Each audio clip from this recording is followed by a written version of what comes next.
நம்ம பழையல் தாரணங்களை பொறுத்த வரைக்கும் அறிவார்ந்த வலிமையான வாதங்களை வைக்கக்கூடியவர். நான் அவருக்கு கூற விரும்புவது, இந்த சொல்லாற்றல் அவருக்கு பலமானதாக இருக்குமே தவிர அவரோட பலவீனமாக ஆகிவிடக்கூடாது. இதை நான் ஏன் சொல்றேன்னா, அது அவருக்கே தெரியும். நம்முடைய எதிரிகள் வெறும் வாயை மெல்லக்கூடிய வினோதாற்றல் பெற்றவங்க. அவங்களோட அவதூறுகளுக்கு உங்களுடைய சொல்லால் அது அவலாக ஆகிவிடக்கூடாது என்ற கடகத்திற்காக மட்டுமல்ல, மேல் இருக்கக்கூடிய அக்கறை கொண்டவனாகவும் அறிவுரை வழங்க கடமைப்பட்டிருக்கிறேன். என் சொல்லை தட்டாத பிடிஆர் என்னுடைய அறிவுரையின் அர்த்தத்தை ஆழத்தை நிச்சயம் புரிந்து கொள்வார் என நம்புகிறேன். பிடி ராஜன் அவர்களுக்கு நம்முடைய அமைச்சர் பழனிவேல் தியாகராஜன் மட்டும் வாரிசு இல்ல, நானும் வாரிசு தான். திராவிட வாரிசுகள். வாரிசு என்ற சொல்லை கேட்டாலே சிலருக்கு எரியுது. திராவிட இயக்கத்தினுடைய வேறாக விலகும் நீதி கட்சியினுடைய முன்னோடிகள்ல ஒருவரான திராவிட அறநெறியாளர் தமிழவேல் பிடி ராஜன் அவர்கள் குறித்த வாழ்வே வரலாறு நூலை நீதி கட்சியினுடைய வழித்தடத்துல உருவான திராவிட முன்னேற்ற கழகத்தின் தலைவராக இருந்து நான் வெளியிடுவதில் என்னுடைய வாழ்நாளில் கிடைத்திருக்கக்கூடிய பெருமையாக நான் கருதுகிறேன். 1936 ஒருங்கிணைந்த சென்னை மாகாணத்தோட ஃபர்ஸ்ட் மினிஸ்டராக இருந்த பிடி ராஜனுடைய வாழ்க்கை வரலாற்று நூலை தமிழ்நாட்டின் சீஃப் மினிஸ்டர் என்ற தகுதியோடு அந்த பெருமையோடு நான் வெளியிடுகிறேன். 1937 தேர்தலில் நீதி கட்சி தோற்கடிக்கப்பட்டப்போ, என்றாவது ஒரு நாள் இதற்கு பழிக்கு பழி வாங்குவோம் என்று பிடி ராஜன் அவர்கள் சொன்னார். 30 ஆண்டுகள் கழிச்சு திராவிட முன்னேற்ற கழகம் வரலாற்று வெற்றியை பெற்றப்போ பழிக்கு பழி வாங்கப்பட்டதுன்னு சொன்னார். திமுக கழகத்தோட வெற்றிய நீதி கட்சியுடைய வெற்றியா எண்ணி நீதி கட்சி மறுபடியும் வென்றதுன்னு அவர் சொல்லி மகிழ்ந்தார். அந்த மகிழ்ச்சியும் திமுகவோட சாதனைகளும் செயல்பாடுகளும் தான் 1971 தேர்தலில் திமுகவுக்கு தான் மக்கள் வாக்களிக்கணும், பெரும்பான்மை பலத்தோட கழகாட்சி தான் அமையும்னு அறிக்கை வெளியிடுறதுக்கு காரணமாக இருந்துச்சு. அந்த அளவுக்கு அழுத்தமான திராவிட இயக்க தலைவராக இருந்தவர் தான் பிடி ராஜன் அவர்கள். எந்த அளவுக்கு பேரறிஞர் அண்ணா அவர்களும் தலைவர் கலைஞர் அவர்களும் பிடி ராஜன் அவர்களை போற்றினாங்கன்னா, 1967 திமுக ஆட்சி அமைஞ்சப்போ கழக அமைச்சர்களுக்கெல்லாம் நீதி கட்சி சார்பில் ராயப்பேட்டை பகுதியில் இருக்கக்கூடிய உல்லன்ஸ் ஹோட்டல்ல பிடி ராஜன் அவர்கள் ஒரு விருது வச்சார்.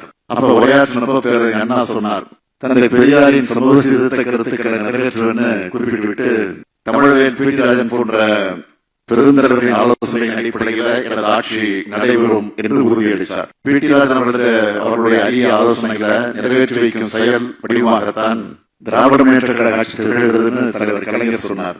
அந்த வழித்தடத்துலதான் நாமும் இன்னைக்கு பயணிச்சுட்டு இருக்கோம். 1973 மதுரையில் நடந்த பிடி ராஜனுடைய 82வது பிறந்த நாள் விழாவில் அன்னைக்கு முதலமைச்சராக இருந்த தலைவர் கலைஞர் அவர்கள் பெருமக்கள் தலைவர் கலைஞர் அமைச்சரவையில் இருந்த நாவலர், பேராசிரியர் பலரும் கலந்துக்கிட்டாங்க. அந்த உணர்வு கொஞ்சமும் குறையாம இன்னைக்கு 133வது ஆண்டு விழாவில் நம்ம திராவிட மாடல் அமைச்சர்களை கலந்துகிட்டு இருக்கு. இந்த மகிழ்ச்சியான தருணத்துல விழாவுடைய ஏற்பாட்டாளருக்கு நான் உங்களை சுட்டிக்காட்ட விரும்புகிறேன். விழாவோட அழைப்புதல்ல நீதி கட்சியுடைய இறுதி தலைவராக இருந்த அப்படின்னு போட்டிருக்கு.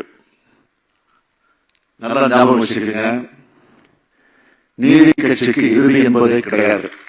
இன்னும் சொல்றேன், நீதி கட்சியின் நீட்சி தான் இந்த ஆட்சின்னு தமிழ்நாடு சட்டமன்றத்தில் நான் சொல்லியிருக்கேன். ஏன்னா 1967 நாம ஆட்சிக்கு வந்தப்போ திராவிட முன்னேற்ற கழகம் முதலாக ஆட்சிக்கு வந்ததுன்னு சில ஊடகங்கள் எழுதினாங்க. அப்போ பேரறிஞர் அண்ணா தான் சொன்னார், அரசியல் தேர்ச்சியுடன் நாடாட நீதி கட்சியின் பாரம்பரியத்துல வளர்ந்த கட்சி தான் திராவிட முன்னேற்ற கழகம் சொன்னார். நீதி கட்சி செயலாளர்கள் ஒருவராக இருந்த முத்தமிழ் காவலர் கே.ஆர். விஸ்வநாதன் அவர்கள் என்ன சொன்னார்னா, நீதி கட்சி இன்றைய திராவிட முன்னேற்ற கழகத்திற்கு பாட்டன் முறை. பெரியார் அவர்கள் தொடங்கிய சுயமரியாதை இயக்கம் தந்தை முறை என்று குறிப்பிட்டார். இதையெல்லாம் கடந்து 1966 நீதி கட்சியுடைய பவரடா பொதுக்கூட்டத்தில் இன்றைய திமுகவினர் நம்முடைய வாரிசுகள் தான் பிடி ராஜன் அவர்களை குறிப்பிட்டார். எனவே நான் அழுத்தம் திருத்தமாக சொல்கிறேன், திராவிட முன்னேற்ற கழகத்தினுடைய ஆட்சி என்பது நீதி கட்சியினுடைய தொடர்ச்சியான ஆட்சிதான். பிடி ராஜன் அவர்களுக்கு நம்முடைய அமைச்சர் பழனிவேல் தியாகராஜன் மட்டும் வாரிசு இல்ல, நானும் வாரிசு தான். திராவிட வாரிசுகள் இருக்கிறவங்க திராவிட வாரிசுகள். வாரிசு சொல்லை கேட்டாலே சிலருக்கு எரியுது, பத்திக்கிட்டு எரியுது. அவங்களுக்கு எரியட்டும் தான் நான் திரும்ப திரும்ப சொல்லிக்கிட்டு இருக்கோம்.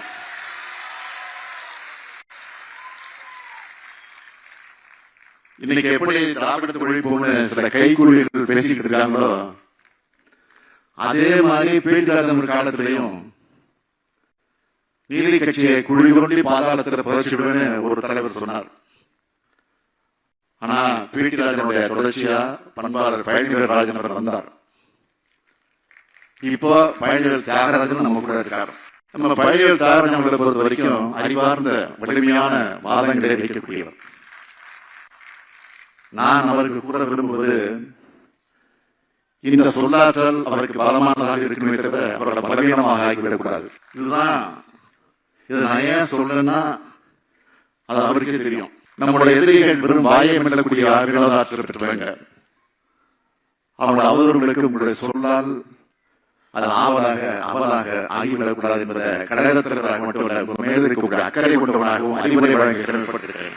என் சொல்லை தட்டாத பிடிஆர் என்னுடைய அறிவுரையின் அர்த்தத்தை ஆழத்தை நிச்சயம் புரிந்து கொள்வார் என நம்புகிறேன். திராவிட அறநிலையாளர்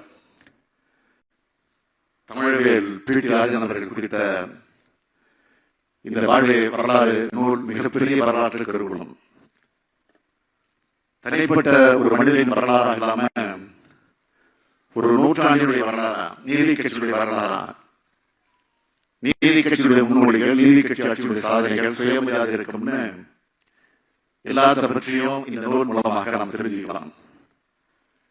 இப்படிப்பட்ட கருவூலத்தை உருவாக்கின பழனிவேல் தியாகராஜன் உள்ளிட்ட அனைவருக்கும் என்னுடைய பாராட்டுகள், வாழ்த்துக்கள். எல்லோருடைய வாழ்க்கையும் வரலாறுன்னு சொல்ல முடியாது, சிலருடைய வாழ்க்கையை தான் அப்படி சொல்ல முடியும். அப்படிப்பட்டவர்தான் பி.டி. ராஜன் அவர்கள்.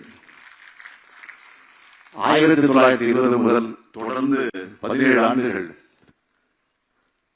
தொடர்ந்து சட்டமன்ற உறுப்பினர், பொப்புளி அரசர் பி. முனுசாமி ஆகிய அமைச்சரவையில அமைச்சர், சென்னை மாகாணத்துக்கு முதலமைச்சர், தன்னை பெரியார் நடத்தின முதலாவது சுயமரியாதை மாநாட்டில் கொடியேற்றி வச்சவர், இந்து சமய அறநிலை வாரியத்துடைய அந்த அமைப்பை அமைக்க எல்லா முயற்சிகளையும் எடுத்த ஆன்மீகவாதி, 1952ஆம் ஆண்டு தேர்தலில் கம்பம் தொகுதியில் வென்று மீண்டும் சட்டமன்ற உறுப்பினர். இப்படி வரலாறா வாழ்ந்தவர்தான் பி.டி. ராஜன் அவர்கள். அவருடைய சாதனைகளை பட்டியலிட்டு சொல்லிக்கொண்டே போகலாம். அவருடைய ஆட்சி காலத்துல தான் கூட்டுறவுத்துறை, பொதுப்பணித்துறை, பத்திரப்பதிவுத்துறை, கால்நடைத்துறை ஆகியவை மேம்படுத்தப்பட்டுச்சு. கூட்டுறவு சட்டத்தை ஏற்றினார், நிலவர வங்கியை தொடங்கினார், சிறுதொழில் வளர்ச்சிக்கு சட்டம் கொண்டு வந்தார். மதுரை தமிழ்ச்சங்கத்தை 1940 அந்த காலகட்டத்திலே வளர்த்தார். அரசியல் பணியோடும் ஆன்மீக பணியையும் இணைச்சார். மதுரை மீனாட்சி அம்மன் கோயில், வடபழனி முருகன் கோயில், பழமுதிர்ச்சோலை ஆகிய கோயில்களுக்கு பல்வேறு திருப்பணிகளை செய்தார். 1957 சட்ட மேலவை உறுப்பினரானார். சர் பட்டத்தை துறந்தார். 1965ஆம் ஆண்டு இந்திய எதிர்ப்பு மாநாட்டில் தலைமை உரையாற்றினார். இப்படி வாழும் போதே வரலாறா வாழ்ந்தவர்தான் பி.டி. ராஜன் அவர்கள். சமூக நீதி, சமத்துவம், மாநில சுயாட்சி, இந்திய கூட்டாட்சி கருத்துக்களை தமிழ் மண்ணில் பரப்பி ஒரு அரசியல் இயக்கத்தின் கொள்கையாக மாற்றி ஆட்சியின் கொள்கையாகவும் அதனை ஆக்கிய பெருமை நீதி கட்சிக்கு உண்டு. அதை மிக சிறப்பாக சென்ற தலைவர்களை முக்கியமானவர் பி.டி. ராஜன் அவர்கள். நீதி கட்சியுடைய பெயரை திராவிடர் கழகமாக மாற்ற முடிவு தந்தை பெரியார் எடுத்தப்போ பி.டி. ராஜன் அவர்கள் அதை ஏற்காமல் அதே பெயருடன் தொடரணும்னு சொன்னார்.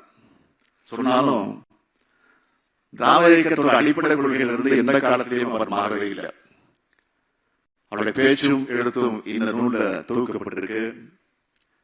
1938ஆம் ஆண்டு மொழி போராட்டத்தப்போ தமிழ்வேல் பி.டி. ராஜன் அவர்கள் பேசிய போது சொன்னார், நாம் இந்தி எதிர்ப்பாளர்கள் அல்ல, இந்திய திணிப்புகளின் எதிர்ப்பாளர்கள் அன்னைக்கே விளக்கமாக பேசியவர்.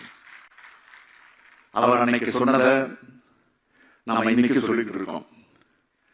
டெல்லியுடைய ஆதிக்க மனோபாவமும் மாறல, நம்முடைய போராட்ட குணமும் ஓயல. அன்னைக்கு பீட்டராஜன் அவர்கள் அழகியை பார்த்து கேட்டார், நாம இன்னைக்கு ஒன்றிய பாஜகவை பார்த்து கேட்டுக்கிட்டு இருக்கோம். நம்ம எதிரிகளோட முகங்கள் தான் மாறி இருக்கிற தவிர அவங்க உள்ளமும் எண்ணமும் மாறல. அது மாறும் வரை நம்முடைய போராட்டம் ஓயாது தொடரும். 2000 ஆண்டுகளாக ஆக்கிரமிப்பாளர்களாக இருக்கிறவங்களுக்கும் அடிமைகள் ஆக மாட்டோம்னு மறுக்கிறவங்களுக்கும் இடையே இந்த போராட்டம் தொடர்ந்து கொண்டுதான் இருக்கிறது. அந்த உணர்வின் வெளிப்பாடாதான் திருவள்ளூர் அண்மையில் நான் பேசும்போது சொன்னேன், தமிழ் மண்ணை யாரும் ஆக்கிரமிக்க முடியாது என்று உறுதியோடு சொன்னேன். தமிழர்கள் பீட்டராஜன் அவர்கள் 10 கட்டளைகளை சொல்லியிருக்கிறார். அது ஒன்று,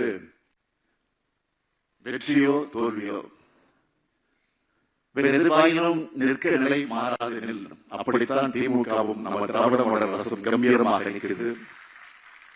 நம்முடைய வலிமைக்கும் மன உறுதிக்கும் கொள்கை பிடிப்பிற்கும் பீட்டராஜன் போன்ற திராவிட தலைவர்கள் நம் தமிழ் மண்ணில் விதைச்சிருக்கிற விதைதான் காரணம். இங்கு பேசும்போது முன்னாள் நீதியரசர் அவர்கள் சொன்னார், உங்கள் கைகளில் இருக்கிற இந்த விழாவோட அழைப்பதில்லை இருக்கு. மக்கள் பிறக்கலாம், இறக்கலாம், கட்சிகள் தோன்றலாம், மறையலாம், வல்லரசுகள் எழுச்சி பெறலாம், வீழ்ச்சி அடையலாம், ஒரு அமைப்பு என்ற முறையில் நீதி கட்சி மறையலாம். ஆனால் அந்த கட்சி எந்த கொள்கையின் அடிப்படையில் தோன்றியதோ அந்த கொள்கை என்றைக்கும் நிலைத்து நிற்கும் தமிழக பீட்டராஜன் சொல்லியிருக்கிறதுக்கு இந்த அரங்கில் இருக்கிற நாமும் கோடிக்கணக்கான மக்களோட ஆதரவால் உருவாகி இருக்கக்கூடிய திராவிட மாடல் ஆட்சியில் தான் சாட்சி. பீட்டராஜன் அவர்கள் சொல்வார், திராவிட இயக்கத்துடைய கொள்கையை பேச ஒரே ஒருவர் உறுதியோடு இருந்தால் போதும், அந்த கொள்கை வளர்ந்து விடும் சொன்னார். இன்றைக்கு ஒருவர் இல்ல, கோடிக்கணக்கான ஒரு திராவிட கொள்கையை பேசிக்கிட்டு இருக்கிறோம். இந்த முன்னேற்றத்தை அடித்தளமிச்ச பெருமக்களான தியாகராயர், டி.எம். நாயர், நடேசனார், பனகரசர், சௌதரபாண்டியனார், ஏ.டி. பன்னீர்செல்வம் வரிசையில போற்றத்தக்க பெருமனாக விளங்கிய தமிழர்கள் பீட்டராஜனுடைய புகழ் வாழ்க, அவரது கனவுகள் வெல்க முழங்கி விடைபெறுகிறேன். நன்றி.